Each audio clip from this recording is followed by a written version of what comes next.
track at the Wall. We are tied.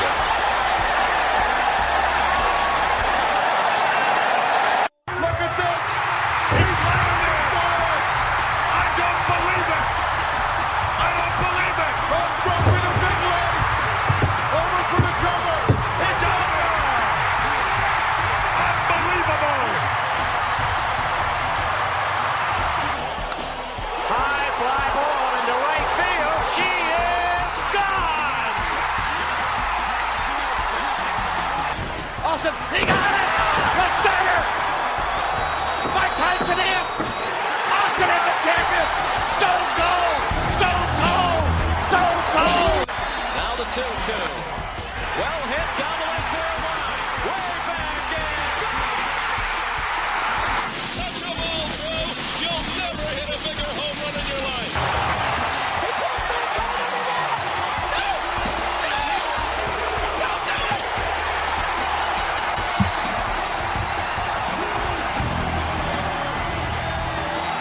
Oh my God, no! Mankind did it! Nick Foley did it! No! Stone Cold did it! Mankind has achieved his dream and the dream of everyone else who's been told you can't do it! No! You can't do it! You can't do it! No matter what, got money on my mind, I can never get it up. And every time I step up in the building, everybody hands go up.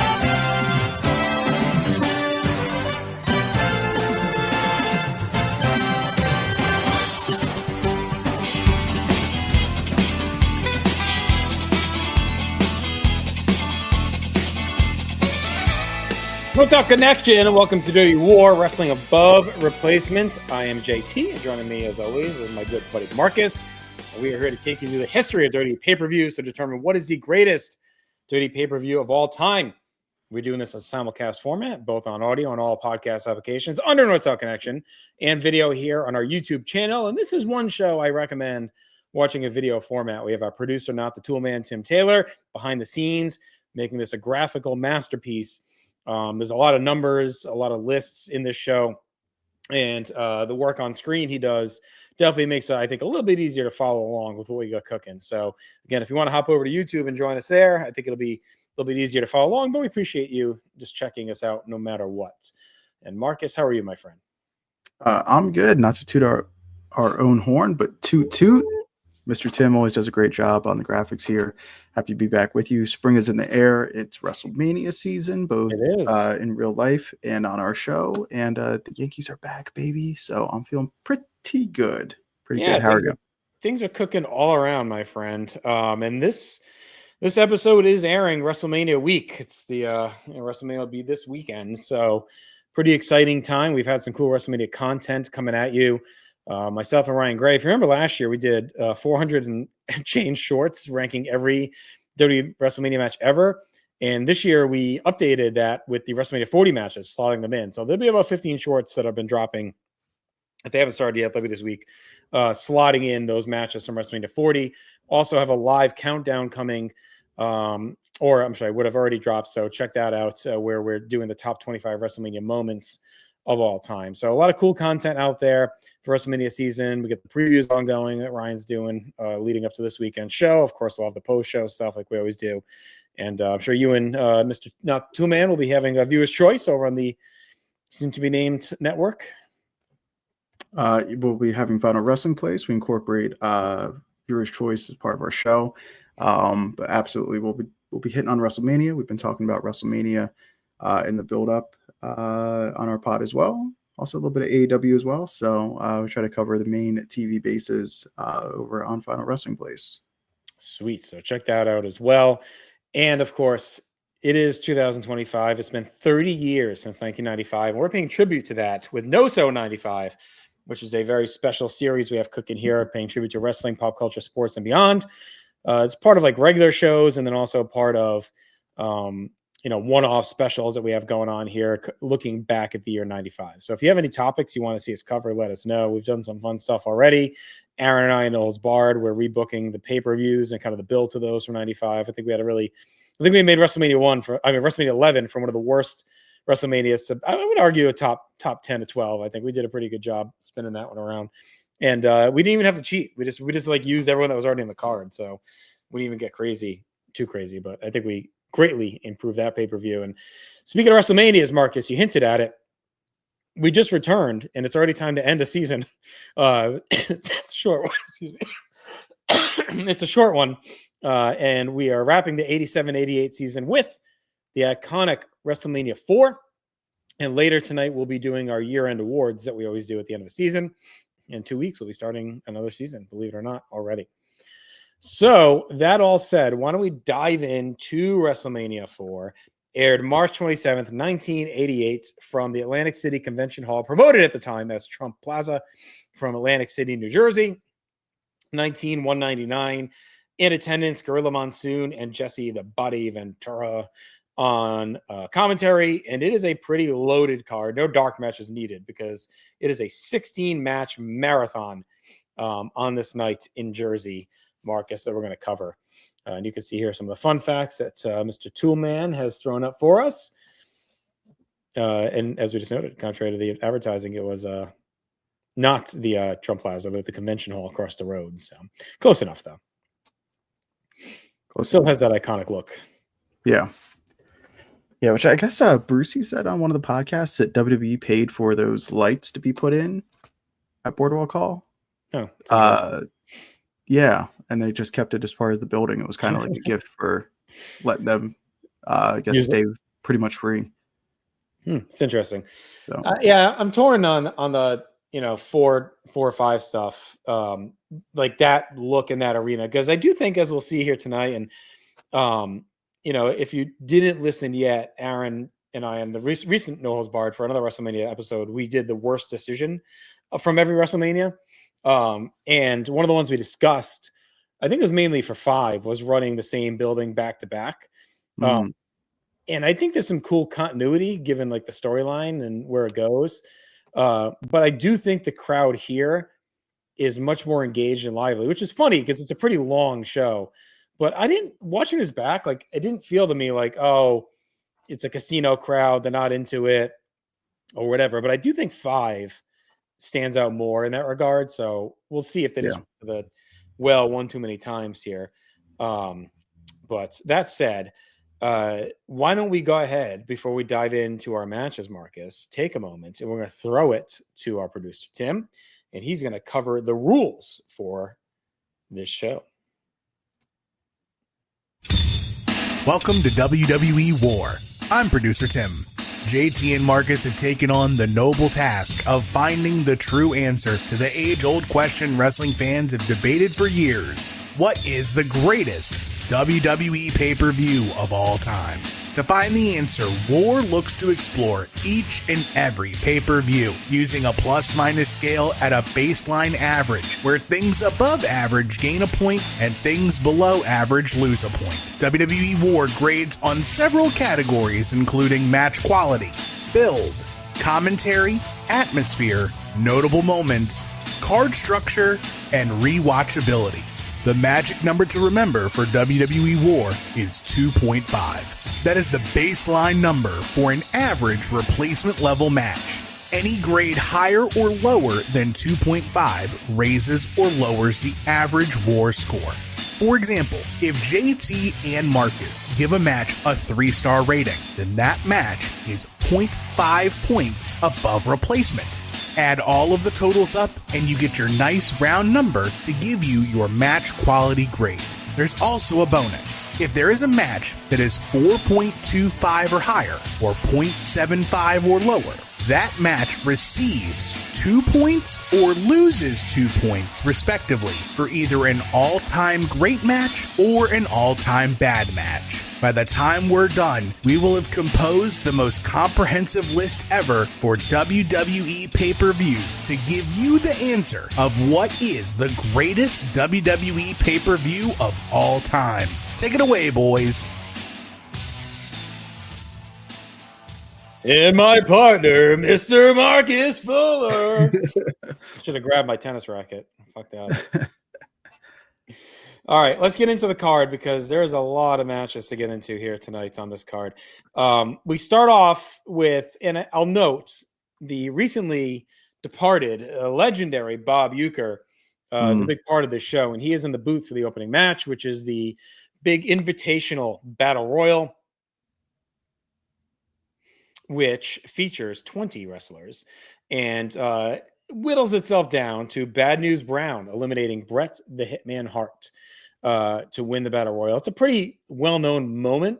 I think the match itself is kind of forgettable, but at the end, of course, they act like they're going to split the prize. They eliminate the Junkyard Dog, and then get Bret doing the thing. Bad News ghetto blasts him, and then destroys the trophy. Bret Hart comes back, attacks Bad News, and destroys the trophy, and kind of kicks off, I guess, a little bit of the Hardcore Nation face turn that would kind of become solidified over the summer. Sets off Bret on his first of a few solo sojourns, where he has a little bit of a feud with Bad News. Beyond that, there's not a lot of highlights in this match. Like, you get George Animal Steel at ringside. He never gets in the ring, which is silly. Uecker is really good on commentary, though. I think this is really a showcase for him and Jesse and Gorilla to vamp off each other. They miss half the stuff going on during the match. There's not a lot cooking in there. So I think I went kind of the standard battle royal grade that I always go with, unless it's something that really stands out. I gave it a 2 for this one. All right. I went 3.25. I think it's a above average battle royal. I kind of use this as my benchmark for like, was that battle royal better or worse than the WrestleMania IV battle royal? And if it's better for me, I'm like, okay, it was really, really, really good. Not a ton to it. It's just, I think it's fun. It's dudes punching.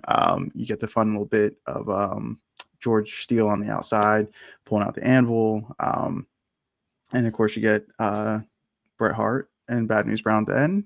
Don't double cross the Hitman. It's just one of those matches. This is probably the match I've seen the most because I go to WrestleMania IV as like my sleep comfort show.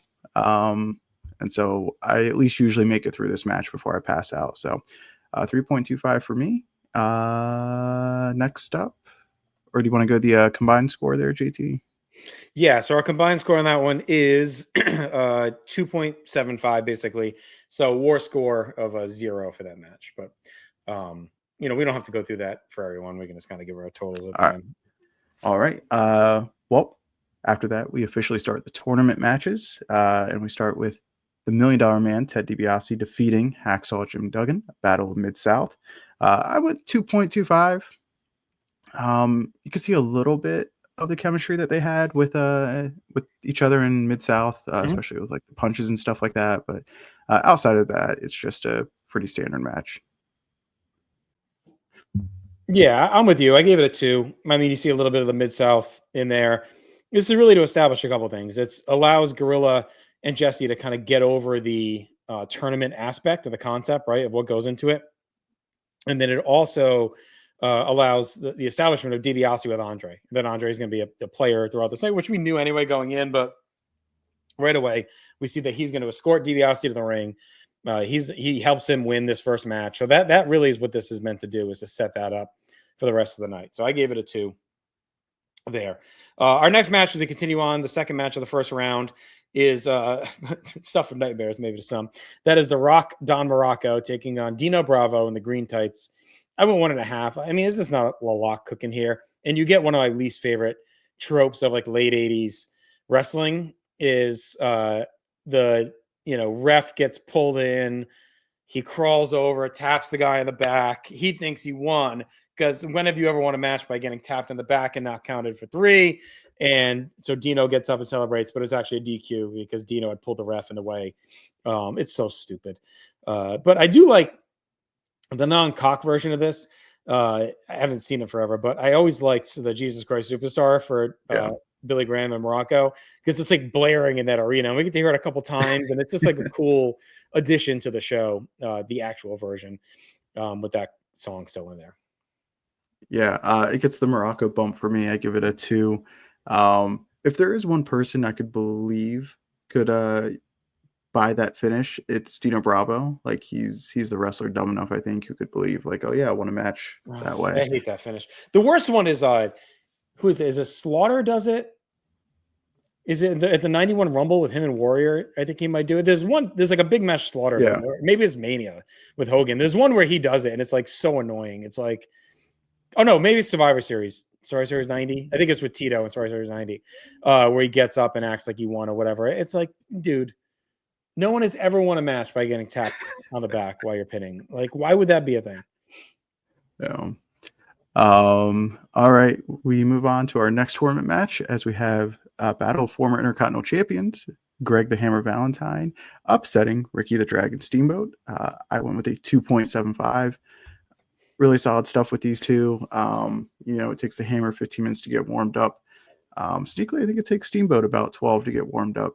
Nobody's checked out. Match was a little, yeah. He never gets warmed up here. Yeah. 2.75 for me. I went at 3. I think it's good. It's actually one of the better matches on the show. Steamboat does come down with a little dragon, so that's pretty infamous here. I think he had just been born pretty recently before this. And I mean, you look at the brackets and it didn't, well, I guess it did line up. Yeah, I mean, you would have thought going into this, you might get Savage Steamboat round 2, right? I think that's one of the things everyone always looks back at, like, oh, why didn't they do Savage Steamboat? But I do think it would have been a risk. Like, they were really putting a lot of eggs in the Savage basket. Mm-hmm. So while it would have been a great match on the show and maybe make Savage look even more like grueling that he went through Steamboat, it also risks splitting the pop and standing out a bit too much. So I get why they went the way they went. It's just that it's right there for you as kind of tantalizing. But Hammer deserved the win here to move on. So there you go. 3 for me. All right, next up, we continue on in the first round, and we have, speaking of the Macho Man, Randy Savage, taking on the natural Butch Reed. Again, not much here, kind of a sprint, and sets up the tone of what Savage's night will mainly be. It's him getting his ass kicked and then stealing the win at the end. Reed kind of beats him up, and then he does the quick cat scamper up to the top rope, buries a big elbow. Most of this match is spent with Jesse and Gorilla arguing over who's more valuable at ringside, Elizabeth or Slick. And Jesse agrees finally. It may be Liz because she was able to use her sexual wiles to distract the natural and cause him to lose the match. So Savage advances. This also starts a trend of him having the different tights and her having the different dress and robe throughout the night. So that's a cool touch as well here. 175 for me. It's kind of a squash. Yeah. 2 for me. I also love Butch Reed. Outside of that, there's nothing more to add to what you said. So we can move on to the one-man gang taking on Bam Bam Bigelow. This match ends by count out.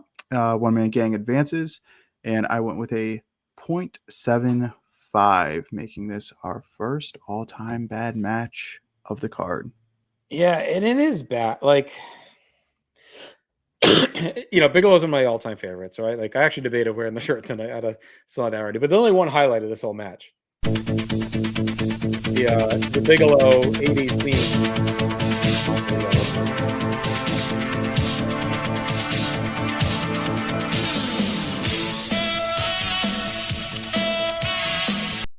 And I do think we might get Jive Soul Bro in here too, so maybe it's two good things from this one. But this is one. What are we doing with Bigelow? I feel like he had the big push in Survivor Series. We talked about that. He's not even at the Rumble. But then in January, he's teaming with Hogan on the house shows. Remember he was fighting DiBiase and Andre and stuff at the house show. So he seems like he was getting a big push, and then this is it. He jobs here, he looks like an idiot, and then he's gone. And I know he had the issues backstage or whatever, and they didn't make himself any friends. So it just stinks. This is one that on paper it could have been a fun house battle. Sets up a weird night for the gang, and a stupid finish too with the count out where he's half in the ring, and the ref counts him out. I think Angry Ref was doing this match too. So the whole thing is this no bueno. Besides I think if I remember right. I think Bigelow's hurt, real bad at this time, and he didn't want to miss out on the Mania payday. So it might be an explanation. He's gone right after this, right? I think he's during the summer. I think Andre squishes him at MSG, and that's it. And he's at Starrcade at the end of the year, right? Isn't it this year he fights Wyndham or whatever at Starrcade? I think it is. Yeah, I think that's it. So just an odd flop after such a big push at Survivor Series and into January. Too much, all right, brother. Continue on in the tournament. We have, I say this is a pretty I don't say divisive. It's a pretty well-known match. Jake the Snake Roberts ravishing Rick Rude. 1.5 for me. God, this has all the potential in the world, and it gets conflated a bit because this is actually before the feud. Like we didn't have the Cheryl Roberts stuff yet or any of that, so that starts after this, and then they feud. This was a kind of like a teaser, and it's a match that definitely gets screwed by the decision to make it a time limit draw. So by laying out the 15 minutes, they completely go to pack it in mode out of the gate. And it's obvious because Gorilla's talk about the freaking time limit. The highlight is in the beginning where Rude gets out of the DDT and Jesse says Bobby coached him. And then it's like nothing from there. It's Chinlock City. I try with it. I'm looking, maybe it's one of those refrigerator matches we talk about, right? Like I keep opening the fridge. Maybe it's a little bit different every time, but it's not. It's rough each and every time. It doesn't help Rude's case to me as like a great worker in the WWF. It's just a fart bomb. Another one that had potential. I don't want to advocate for like another DQ, but I would have just had Gang win and then do like a double count out brawl here and like do like an 8-minute fight and then they brawl to the back or something. Like the 15-minute grind is just ugh. Yeah, I get wanting to showcase all the different ways that guys can advance or get eliminated or whatever, but talking about this being a refrigerator match, this is a match like I was like, okay, let me watch this differently and see kind of like where the fault lies. And I know Rude does not really get off to a hot start in WWF, and it takes him a long time to get going as like the Rick Rude that you remember. But in this match, I found Jake to be, I don't want to say lazy, but just not explosive. The crowd's getting behind him and he's giving them nothing. Like a very rare miss from a babyface Jake Roberts. He's known for his crowd control, but I don't know if they're just in pack-it-in mode or if the wilds. They obviously were. I think they knew they had 15 minutes to fill. They weren't going to go balls to the wall, and they're just in Chinlock Central like most of the match. They don't even do like the hot finish. Like, a lot of times you'll get at least, it's tropey, but whatever. But like with the draws, a lot of times you'll get like the, okay, like 10, 9, like hits the DDT, rolls them. Like we didn't even get that. It's just like the bell rings and they're done. No bueno. Yeah. But it avoids being all-time bad. Yeah, it's just enough there. All right, what's next, Marcus? We've got non-tournament action as the Ultimate Warrior makes his WrestleMania debut, taking on the mighty Hercules. He doesn't have the trumpets here. Warrior up. And I went a 0.75. I really wanted to give this more. I thought there was more there, but Hercules, not the guy to lead somebody at this point, and Warrior, not the kind of guy who can be led by a guy like Hercules at this point. To me, this is a match that did not need to happen. I know they're trying to stick fillers like between the rounds, but first and second round, you can run back to back because there's enough matches between the end and the beginning. Like there was enough of a break here for the, and Hogan Andre was next anyway. So it's like they already had a bye no matter what. So you didn't really need to do this. You could have put these guys in the Battle Royal. There's enough scrubs in there you could have knocked out. Put Warrior and Herc in there and let them eliminate each other or something. Like this goes nowhere. The coolest part happens in the build when they snap the chain on TV. But the match itself sucks. It also has one of my other least favorite finishes in WWF in the 80s is the stupid bridge with the rolling shoulder. I despise it. And Hercules does it 2 years in a row. They do it at 5, him and Haku. And he learns, I guess, because he wins that time. But this time he loses. But it's like the Ultimate Warrior is supposed to be this madman, brawling, crazy. And he wins with this like heads up, rolling the shoulder. Right? Like it's just like, again, they're so afraid to put guys over. And I know it's a house show model. You got to keep things strong. But like, this is your biggest show of the year. And they already build it as that at this point. Like, give me a finish. That to me is one of the biggest issues with this show is the constant non-finishes. Like this, you can't have Warrior to beat Hercules with like a big splash. He's got to do the rolling shoulder bullshit. Anyway, all right. Next up, speaking of awkward finishes, we do kick off round 2, match number 9. Hulk Hogan, Andre the Giant, the third match in their trilogy. I don't think it's as bad as like history tells you it is. Like I watched it again. I'm like, okay, it's a little feisty. It has its moments. I did only go 2 because I do think it's missing the atmosphere of a WrestleMania 3 that really carries it, and even the main events as well with all the shock and all of the Hebner stuff. The finish here is kind of lame, but it does continue the story of the dueling chairs. And, again, this is something Aaron and I talked about on No Holds Barred, so I don't want to spoil it if you haven't watched it, but like rethinking this card, I don't know why they didn't, and we can talk about this more probably a little bit later, but like I would have done Hogan Andre one round later, and we'll get to that as we get to the semis. But again, I think it's a cool match in theory, but the execution just kind of doesn't hit. I think it's most memorable for being where they split the double tapes on the VHS runs during this match, and also Hogan suplexing Virgil in the aisle like a vicious jerk. Like just drops him on the freaking floor, takes him out for the night. That's the highlight of the match for me. Yeah, same for me. And the sound that the chair makes, dink. Like I've never heard a chair make that sound before or after. But a 2.5 for me. I just think that basic Hogan formula as a babyface, can't get any worse than this. There is enough Hogan charisma in this match. The crowd's behind it. But it's pretty bare bones, missing everything that made the WrestleMania 3 match special. We continue with more tournament action as the $1 Million Man, Ted DiBiase, advances, defeating my guy, The Rock, Don Morocco. I went 2.5. They actually get humming a little bit in this match. I know I went higher on Valentine and Steamboat, but man, so far I think this is probably my favorite match of the tournament. It's fun. I got to look back. Do they fight at MSG? I mean, not MSG, on Saturday's main event or something after this? Because I was thinking like this, if they had more time, I think they could have had a pretty good little match. And then I feel like I have to look. I feel like they do have a match somewhere along the way. I don't know when it would have been, but yeah, they do. On the April 88 Saturday's main event, I went 2 on that, so I guess I don't do it not as good as I was hoping.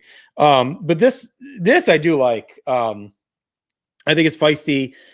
My problem is you get into this later in the tournament, you're starting to like run out of believable guys, and like Morocco's kind of borderline. Like, this is probably where he's gonna end. Another line. The finish though, I like a lot. The stun gun, I think looks awesome, and I kind of wish DiBiase used that more as an alt finisher when he didn't do the Dream, because it looked really good, and it was like a definitive win for DiBiase, which I liked too. Like he needed that because Andre helped him win round 1. He doesn't have a round 3, and then he loses in round 4. So he kind of needed like one hard-fought definitive win. And he goes out here on his own because Virgil's hurt. Andre just got taken out. This is the one match he's on his own. And he handles Morocco, who actually has a guy with him. So, yeah, I thought this is good. I like this match here. All right, round 2 continues. We have the Macho Man Randy Savage against Greg the Hammer Valentine. 2 3/4 to me. I think it's just like a good veteran pure wrestling match, right? So it's 2 of the greats going at it, doing their thing, 8 to 10 minutes, whatever it was, like, and then Savage gets the nice win with the small package on the figure 4. So I always enjoy this match. Again, I think it's probably one of the top 3 of the tournament of the night as a whole. Yeah, I agree. 2.5 for me, but I agree with everything that you said. We continue with non-tournament action as Brutus the Barber Beefcake challenges for the Intercontinental Championship, winning by disqualification against the Honky Tonk Man. Jimmy Hart absolutely clocks Jimmy Corderas in this match, knocks him out cold. That's a shoot, brother. I went with 2. It's not good. It's like, okay, it's not good, but like Beefcake is exciting enough of a babyface. Honky's exciting enough of a heel for me to like always get a little bit of enjoyment out of this match. And then you get the talk about the hand grenades going off in Beefcake's gear. Commentary always pulls this match up a little bit for me. So 2 for me. Yeah, 1.5. It's not great. And then you just get another shitty finish. So like, here's one change I would have made. I would have saved Beefcake for after the show, because like I don't think he's quite over yet. He's still kind of weird here too. Like he's like kind of doing the weird eyes and like being, he's not like kind of the peppy face he'd be later. I would have done, and I think I said this at the Rumble too as an option, but I would have done Sibo Honky one more time here because they never really blow that off. And you could even make it like a career versus, like Honky says, I'll only wrestle you if you put your career on the line, and then have him steal the win. If they knew Steamboat was leaving anyway, I don't know if they knew yet that he was gone, but it feels like, because I don't think he's on after this. So it could have been like a cool additional bonus, and a match that Honky could have actually gotten a pinfall on instead of this. But this was meaning to set up SummerSlam originally, right? With Beefcake chasing for the IC belt. That gets changed. But yeah, it's more extracurriculars than in-ring. All right, so we have DiBiase comes out. He gets his bye. Actually, that's still to come. We get another nonsense. So again, we have just like, we didn't need Warrior Hercules. We got too many non-tournament matches in here. Like 16 matches is just too much. So go ahead, go to the next one, Tim. I'm sorry. It's the 6-man with the British Bulldogs and Coco Beware, the Islanders and Bobby Heenan. This I'm fine with being on the show because the Matilda storyline was pretty hot. Bobby and the dog catcher's outfit's classic. It's really good stuff. He gets the win, which is cool on poor Coco, but it makes sense because the Islanders kick the shit out of him and then throw Bobby with all those belt buckles on top of Coco hard. The Bulldogs take the loss, but this is and then they do Matilda attacks Bobby in the aisle after. So I like this match. I think it's pretty fun and I'm okay with it. Again, I think they could have shuffled a couple of the non-tournament things around to tighten things up, but this is one I'm okay with. Yeah, I would definitely keep this one too. The work is really crisp. Pace gets turned up a little bit. 2.75 for me. And again, it's just really fun with Bobby in the dog costume. Is really cool. Next up, we get semifinal action as Randy Savage takes on the one-man gang. Savage, of course, advances. I went with 1.75. We get the finish with one-man gang taking the cane, trying to basically stab Macho Man in the throat with the cane. And it ends with Slick taking the big bump when Macho Man gives the double axe handle. It's a one-man gang, and he falls on top of Slick. So Macho Man advances to the finals. JT, where'd you have this one at? 1.5. This is like, all right, this is where the whole thing falls apart for me. So DiBiase comes out. He's already advanced to the finals with the draw for Hogan Andre. The problem is going into the semifinals, there is no drama. Like one-man gang and Ted DiBiase is not going to be the main event in no world, right? So you're already to this point, and it's like, all right. And then on top of it, Savage is about to go for the world title. He hasn't had the toughest path. Like he's been a little whatever. And it's like gang kicks the shit out of him. And then for some reason tries to use it. Like it's the dumbest thing. You're like minutes away from a world title match at WrestleMania and you use the cane and get DQ'd. Like it just makes him and Slick look stupid as shit. It's like no sense at all. This whole match is a waste. What I think they should have done, and it's a kind of a direction I never thought of before, is book this so it was Hogan, DiBiase, and Savage Andre in the semis. And then you have real stakes and real, like, oh, this could go anyway, right? This could go Hogan Savage. This could go Hogan Andre for the third time. It could go DiBiase Savage, or even DiBiase Andre, and Andre lays down for him. Like they're all four possibilities would have been cool. And you could have DiBiase steal the win on Hogan, do the same thing, whatever. Andre gets involved or Virgil gets involved. Savage beats Andre, and then you do Savage DiBiase. Like, to me, that's an awesome Final Four. And even if you got to cut the tournament down to 8 guys or whatever and not do the bye, like that's fine too. There's all kinds of guys in this tournament you can cut. And then you can have a couple extra matches if you want. So I think that's the way to do this tournament, and it helps the card structure greatly. And it, adds some drama, because right now going into this match is 0. And then Gang is made to look like a fool. Like, just have Savage pin him. Who cares?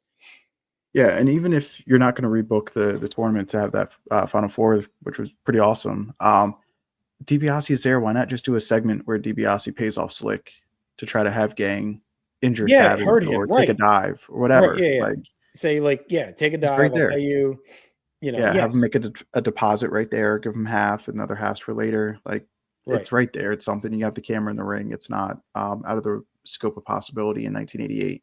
Exactly. You can even have Reed come back out and be like, oh, if you guys injure Savage for me, like, I'll make it worth your while. Yeah. And even that's another great idea. Let's just do that.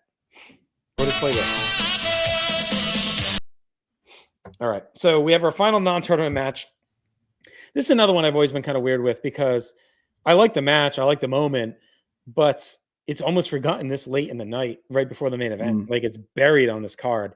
And that is Demolition winning the tag team titles for the first time over Strikeforce. They're heels. They get a huge pop when they win. It's awesome. It's an awesome moment. I went 2.5 on the match. It would also set up a rematch over the summer where they break Rick Martel's neck, which is cool too. So again, good stuff.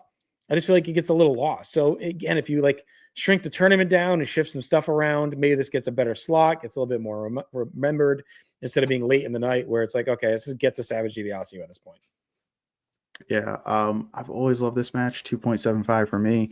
I think it's just the perfect combination of like the crowd's getting a little restless. They know the main event's next. Demolition comes out. They look so cool. Yeah. You got Wwe Ricky Martel out here. You got the ref messing up the count where it's like clearly Demolition, like that was a 3 count, and Smash acknowledges it. Everything's just kind of trending in the direction of Demolition here. You even get like really cranky Jesse and Gorilla on commentary where like they start getting into it.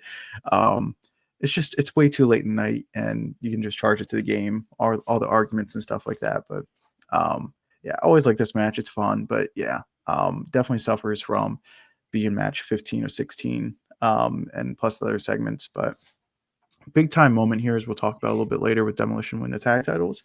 And that takes us to our main event, the finals of the tournament to crown a new WWF champion. And we have Macho Man Randy Savage getting crowned, defeating Ted DiBiase with the help of the Hulkster and a steel chair. Savage finishes it off with the flying elbow from the top rope. And I gave this a 3.25. Yeah, 3.25 for me too. It's a very good match. The best of the night, but doesn't say too much. They really needed like a classic to save the show in ring, but it didn't matter. It wasn't the point. This is more about the theatrics. You get Hogan at ringside, you get Andre out there, it pays the whole story off, and then you get Hogan, Savage, and Liz celebrating at the end, which is really what it was all about. So a very, very good match. Not their best together, but you know, it finishes the story, right? Savage had 4 matches all the way through. DiBiase had all his advantages and still comes up short. You pay off 2. With Savage, you know, again, with the different tights and different robes, which is neat. So a fine ending to a definitely kind of forgettable in-ring show. So overall for in-ring, this is one of the worst shows we've done, Marcus, from a pure wrestling standpoint. It's a negative 5.75 in-ring grade, which is bad. Like we talk about like a good show is usually like +3, 4. Great is like 5, 6, 7. This is like fucking bad. I'd have to look. This may be the worst in-ring show we've done, but it's also a compiler. So like there's a lot of matches that get it there. There may be other shows that were just as bad, but there's less matches maybe. So you don't add up as much, but this is 16 matches with like 3 good ones, you know? Yeah, I can't remember one off the top of my head being this bad. And again, with our format, compiling can help, and compiling can also really help hurt. So there's only 5 matches that get a positive WAR out of 16. And there's a couple of break evens, but most of them are like there's none that get a WAR of 1, which means like no match average of 3.5. So every match is like a 3.25 or lower, with a couple all-time pads. So it's a rough in-ring show. Yeah, not great. All right. So let's get to our next categories as we roll on here. Those are the matches. Let's get to build. We went with a +3 for kind of the build to the tournament, right? That means it's an all-timer. That's DiBiase, Andre, Hogan. The belt gets stripped. The tournament's created. All that gaga from the main event. It's an all-time angle, and our max points for all-timers are 3. So that gets the full Monty. We also give a point for Warrior and Hercules kind of snapping the chain on TV when they fight over it. A point for Heenan and the Islanders kidnapping Matilda with the write-in campaign of all the fans. And then a point for Hogan and Savage soft launching as the Mega Powers back in October on Sunday's main event. We get the handshake, and that kind of slowly builds us to this moment where they have each other's backs and Hogan helps them win the world title. All right. We'll get into the minuses or negatives for the show, or cons. We get 0 stories going into Battle Royal, which is all right. We could have added some extra juice. Again, you toss Hercules and a Warrior in there. At least get a little something. Besides Hogan and Andre, we don't have any real feuds baked into the tournament either. Again, could have added with more excitement. We get Beefcake getting his Intercontinental title shot without a lot of build. Just kind of slotted in now that Savage has been elevated to the main event picture. We get WWF slightly tweaking the brackets during the build-up, noticeably swapping Savage across from DiBiase instead of Hogan. Of course, Sweet Brucey will say that the bracket was never actually a bracket. It was just a display of, of names. And then Demolition just named the top contenders with no real feud or build-up either. Or not build-up, but real path to the titles. They definitely set that bracket on TV, and it definitely had DiBiase and Savage next to each other with Hogan and DiBiase on the opposite sides. Like, it was 100%, and then they flipped it. Like, if you watch the prime times on the Cox show it, I've watched those a million times going to bed, and that first time they show it in like February or whatever, like, absolutely has that first bracket. It's not just a list of names; it is a bracket, and it has DiBiase and Savage next to each other in the second round, and then Hogan on the opposite side. So, all right. So, producer Tim, that gives us a total war score of 1 for build. All right, let's get to commentary, which is next. A lot going on here, of course. It is Jesse and Gorilla, and the Uke gives a point for that. Yeah, he's great in the beginning of the show. Kind of sets up the night ahead. We get the Vanna White story set up with him chasing her. He's just a king of a man. The great Bob Uecker, Hall of Famer. Gorilla and Jesse do a great job all night, hyping the importance of the tournament. It feels big. It feels special. So we went +3. Like, they're in their bag. You know, it's all about the tournament. They're covering the rules. They're covering the title. Like, everything about it really stands out. Jesse going in on Billy Graham saying he beat a weak champion when he won the title, which was funny. He beat Backlund, didn't he? That was not a weak champion. But anyway. Or no, did Backlund beat him? Did I screw that up? Who did he beat? Backlund beat Backlund beat Graham. Backlund lost. Yeah, Backlund Who beat did he beat? Graham. Was it Pedro? No. Let me draw a blank now. He didn't beat Bruno, did he? Producer Tim, do you know off the top of your head? If not, I'll look it up. I feel like I should know this. This is really exposed. This is embarrassing. We should know this. Jesse says the little dragon has cheeks fatter than Bundy. He calls Matilda a big fat pig. He's just fat shaming left and right. A point for Terry Tyrell Jade back in Minnesota, WrestleMania staple of these days. A point for Jesse doing a great job recapping the night story strategy heading into the main event. Don't double cross the Hitman. Commentary did really well explaining the finish of the Battle Royal and the approach as to why he went on to attack Bad News. A point for Gorilla selling the Matilda storyline. He's all in on that. And then Cranky Jesse and Gorilla burying the tag title match. Great discussion about the legacy of Demolition's gear. Legality, I should say, of Demolition's gear. So a lot of pros there. What do you got for the con? And yeah, there you go. Producer Tim confirms he beat Bruno. So that's a funny jab at Bruno from Jesse. Vince probably told him in his ear to say that he beat a weak champion. So yeah, so Bruno, because it went Pedro, and then he flipped it. Who was a Stasiak or whoever in between them, and then Bruno won it back, and then Graham, and then Graham went it with his feet on the ropes, and then Backlund beats Graham, and then Cheeky baby. All right, let's get into the cons of commentary. Not a lot. Spoiler alert. Euchre says that Vince called and invited him to be part of WrestleMania 4, and Gorilla cuts him off right away. I get the call from Vince McMahon. Oh, geez, Jess. Completely ignore the Battle Royal with jokes, missing eliminations. Gorilla gets really confused about George Steele on the outside. And Jesse says that Heenan looks like a Chinaman. And the Cook on Bonanza. A lot of great discussion about the legality of the Demolition. I think that's something that was a positive. But yeah, it was I mean, I know it's the 80s again, but that overtly racist stuff about Bobby from Jesse just loves. He looks like a Cook on Bonanza. I believe it was Hop Sting. Was that the Cook on Bonanza? I think it was. All right, final grade here for commentary. 8. Hey. So very strong, as you would expect. Gorilla Jesse WrestleMania, you know it's going to be strong. All right, let's get to atmosphere again. I think it's going to be another good category, no doubt. Point for the WrestleMania arena look with the long yellow stairs, the vast vibe. We actually went 2 on that because I do think it's a really cool, unique WrestleMania look. Really stands out. A point for the big pot for Duggan, a good choice to start the tournament. He's so over. Point for the Jesus Christ Superstar entrances from Morocco and Graham. Point for Savage and Liz changing outfits every match. A point for Savage's entrance pops. He's just, again, molten over. A point for the fun segments with Gene and Vanna reviewing the brackets. A point for Andre's cold entrance. Just a monster. The fans are in awe. No music, no bullshit needed. Point for Hogan's entrance. A point for the crowd locked into all of Hogan and Andre the whole match. They're biting on everything. A point for the cool segment. They do this a couple times where Jesse gets up and gets recognized. You know, one of the all-time greats, and he poses. A point for the big pop for Demolition, and the sustained pop and excitement when Savage wins, poses with Hogan and Liz. From when Hogan comes out till that pose is like everyone's all in on that. So a really good show atmosphere wise. We talked about it earlier, but like this crowd, I think is better than it gets credit for. Yeah. It's definitely not the crowd that would see the next year. Let's get into the cons of atmosphere, which are the crowd being put to sleep by Roberts and Rude. We get the cool arena layout, but it slopes real low and it doesn't give that feeling of the fans like being on top of the ring. Yeah, it's so spread out. It feels pretty spaced out. Crowd is not happy when Hogan gets eliminated. We get the long card, large card combined with the partially comped crowd. It slowly builds pops. Everything's a little bit duller and the reactions aren't as good as the show goes on, especially being 16 matches deep.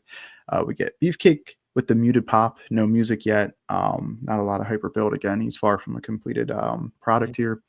The crowd has no interest in Strike Force, Wwe baby. Not even with Ricky Martel. Wwe Ricky Martel on the hot tag. Yeah, and the crowd Strike Force. Crowd is a little bit dead for Matilda getting after Bobby. Yeah, it's just a long show. I think that's the problem. So, all right, final atmosphere score on the WAR metrics is 6. So strong outing there. Let's get to moments. Again, another big night when it comes to moments. Gladys Knight's a pretty big get. The Pips, a pretty big get for them here at WrestleMania at this time. So good on that. +3. We always give like a point for big debuts, and there's a lot. I'm not going to go through them all making their debut at WrestleMania here. So we went the max +3. Bad news turning on Brett. Brett destroys a trophy. A point for the first time the draft titles vacated, put into a tournament. A point for the Little Dragon. It's pretty memorable. A point for Donald Trump at ringside. We all know about Bobby. I love you, Bobby. Point for all the celebrities of really memorable. I think this is like low key one of the more memorable celebrity mania rosters with Vance White, Bob Uecker, and Robin Leach. Hogan's loss means a new direction for the first time in 4 years, which is a pretty big moment.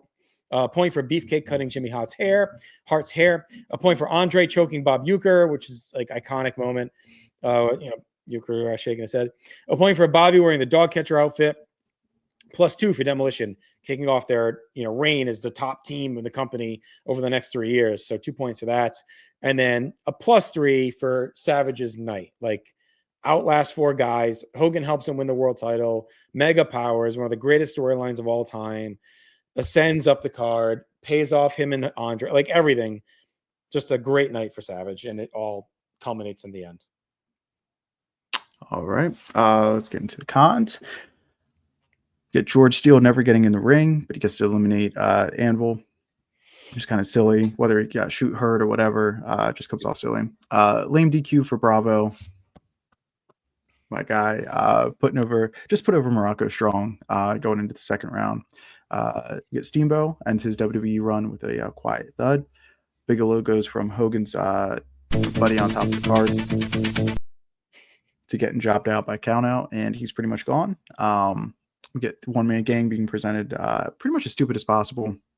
Again, there's no explanation as to why he's trying to get disqualified in the semifinals. And he's got a big path to the title. He's a favorite, and he gets DQ'd like an idiot. And then we also get Trump ringside as well. We give it a pro and a con, I guess. I want you to do a number on them, baby.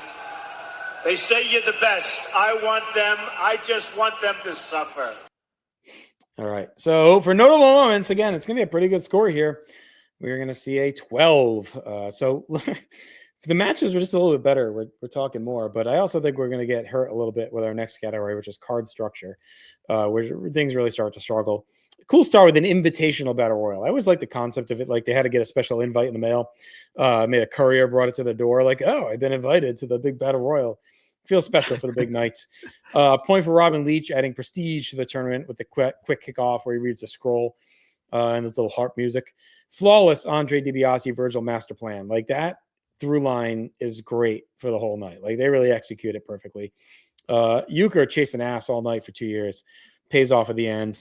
They tricked him with Moolah. He's going to have to marry Hart. Now he wants Vance White here tonight. And he gets the big kiss in the ring, the big smooch at the end. Well executed storyline with DiBiase. Hogan Andre covers the whole show. So you get the master plan is, well done, but also just the storyline across the board with Savage, Hogan, etc. And then a good match variety to break up all the tournament matches. So I think it's too much of it, but the variety at least adds a little bit of flavor.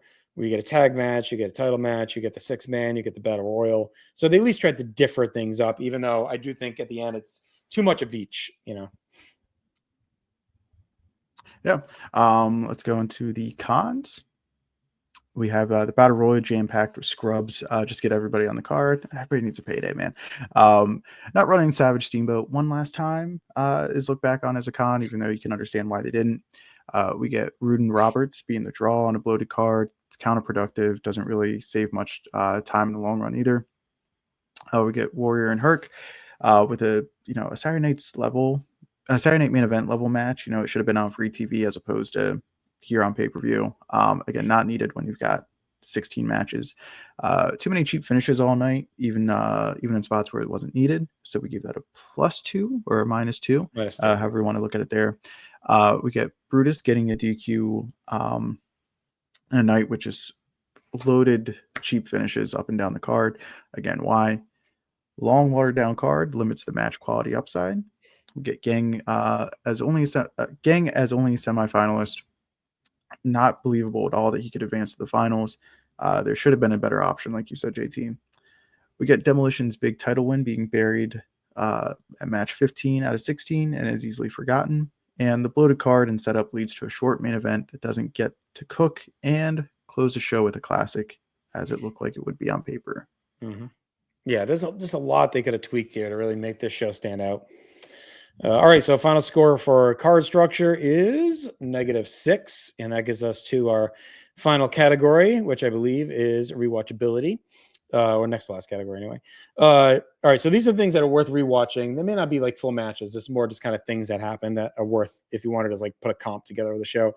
Bret Hart destroying the trophy. Gene interviewing Beefcake. Brutus, this is incredible. What a package. What are these, fishnets? A point for Euchre's interviews all night. He's increasingly panicked about Vanna White every time. He can't find her. The letter from Vance White, and then the big smooch at the end. A point for Slick dancing to Jive Soul Bros, Butch Reed poses, just pure 1988. Hogan's iconic promo, fee, fi, fo, fum.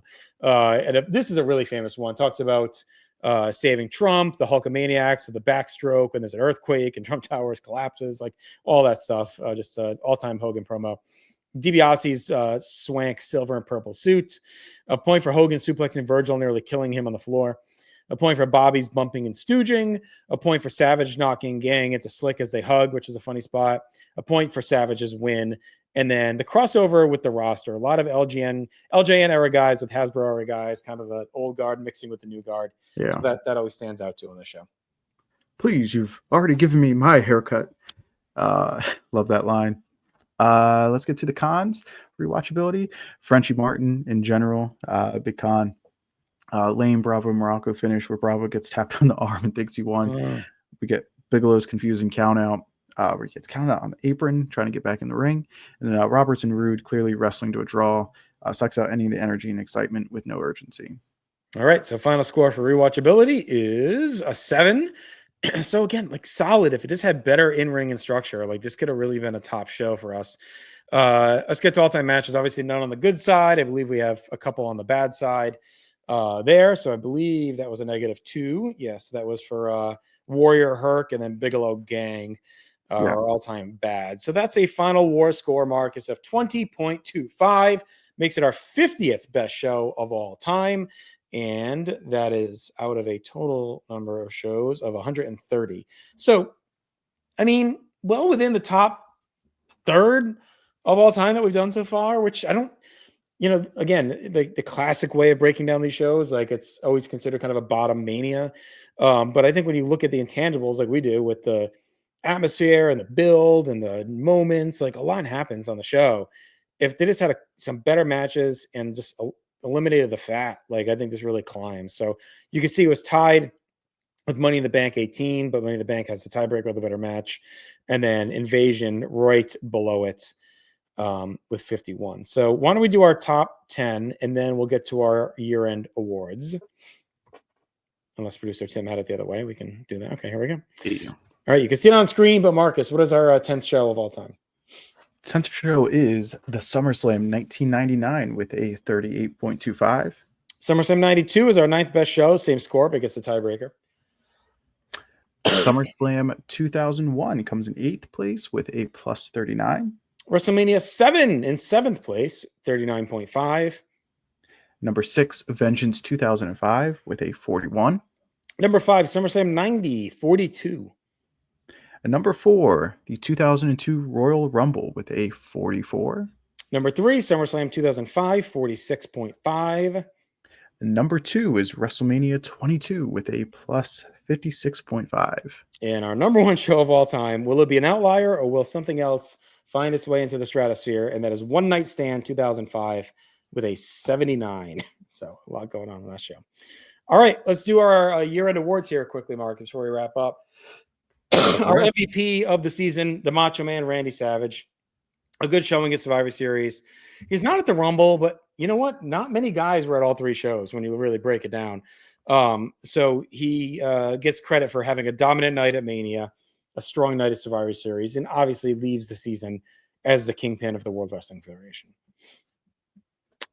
All right, I agree with that as well. We get our Silver Slugger of the season, which is Tito Santana, who had the best overall match quality with a 3.125. Yep, and so what we basically do is just you had to have at least like a majority of the show, like matches on the shows.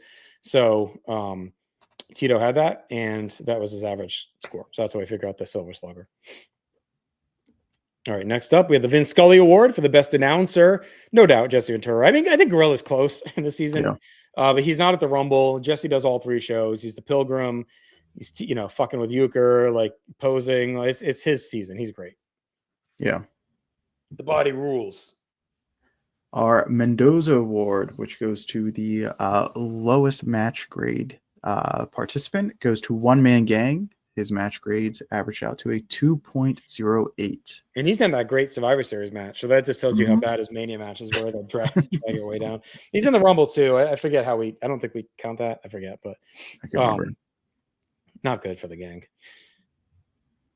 All right. Our LVP, your buddy, Mr. Dino Bravo, doesn't do much at Survivor Series, really. He's in that big tag. He's forgettable. The Rumble just drones on with the bodybuilding segment. He is fine in the Rumble itself, and then a pitiful showing at Mania with the stupid shoulder tap. So our best performance of the season we gave to the Macho Man Randy Savage for WrestleMania IV. All 4 matches, the different outfits with Liz, kickstarting what we'll eventually see when we cover WrestleMania V, and getting crowned world champion. Yeah, no doubt there. Huge night for the Macho Man. All right, Rookie of the Year. This had to be someone that didn't wrestle on a pay-per-view prior to the season, and that is the $1 Million Man, Ted DiBiase. Feels like a little bit of a cheat, but he didn't. He wasn't on pay-per-view. He has the vignettes of Survivor Series. He's at the contract signing at the Rumble, which is great, and then, of course, just dominates WrestleMania. So, I mean, there was no better rookie. There's a lot of them, but there was no better one than DiBiase for this season. Yeah. Most main events was a big tie. Yeah. All with one was Hogan, Bammer, Patera, Morocco, Orndorff, Andre, Rude, Gang, Bundy, Butch Reed, Haku, Tama, Jimmy Powers. You're looking good, Jim. Paul Roma, Randy Savage, and Ted DiBiase. Most seasons, there'll be a clear-cut winner. This was obviously a tough one. Outlier. Yeah. Most matches won Randy Savage with 5, had 1 at Survivor Series and then 4 at Mania. So obviously pretty easy there. Most title matches, we have another tie. Savage, DiBiase, Honky, Beefcake, Demolition, Strikeforce, all tied with 1. Yeah, no title matches at Survivor Series, none at the Rumble. So obviously, again, all comes down to Mania, and these guys all fought for a title. Most matches lost. Rick Rude, we give him a 2.5. He loses at Mania, or he's got the draw Mania, so loses at Survivor Series, loses at the Rumble, and then the draw. So ostensibly 3, but 2.5 puts him over at the top. Our best crowd we gave to Ridgefield for the Survivor Series. They were on fire all night. I think Atlantic City was close. Like, they were pretty good. It was just a long night, but that Survivor Series crowd was awesome. They're like into everything, especially that main event. All right, our all-star team, we take our 5 best, and then we'll do those 5 worst. But the 5 best, DiBiase, obviously our rookie of the year. Andre the Giant, who's awesome at Survivor Series, great in the main event, and great all through Mania. Macho Man Randy Savage, obviously he's our MVP. Hogan, no doubt there. And then we went Bret Hart. He's fine at Survivor Series, but he is the steward of the Rumble. We talked about that last episode. That comes in at 1 and really steers the ship. And then the big moment at Mania, breaking the trophy and everything. So there's not a lot of other choices out there for this season, and he felt like a solid one. You could have maybe went Duggan, but he doesn't do much at Survivor Series or Mania. He does win the Rumble, but other than that, I think Brett was as good a choice as anyone. Yeah. Our all-loser team.